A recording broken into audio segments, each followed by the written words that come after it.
ஏசாயின் புஸ்தகம் 30:21.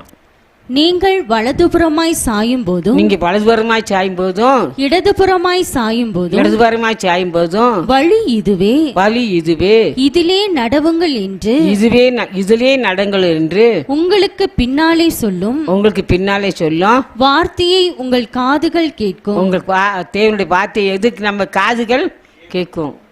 வலதுபுறம் ஆண்டு விட்டு வலதுபுறம் சாயும் போதும், ஆண்டு விட்டு இடதுபுறம் சாயும் போதும், இதுவே வழி, இதில் நடங்கன்னு சொல்லி கர்த்தர் சத்தத்தை நம்ம காது கேட்கும்.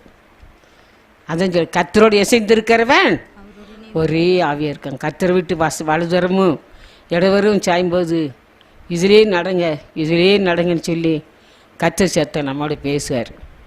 அவர் விட்டு வலதுபுறம் சாயும் போதும், அவர் விட்டு வழி விலகும் போதும், வலதுபுறம் இடவரும் சாயும் போதும் இதிலே நடங்க நீ சொல்கிற சத்தத்தை கர்த்தர் நம்மளோட பேசுவார். அதே உபாகம் புஸ்தகத்தில் வாசிக்கிறோம் 5:32.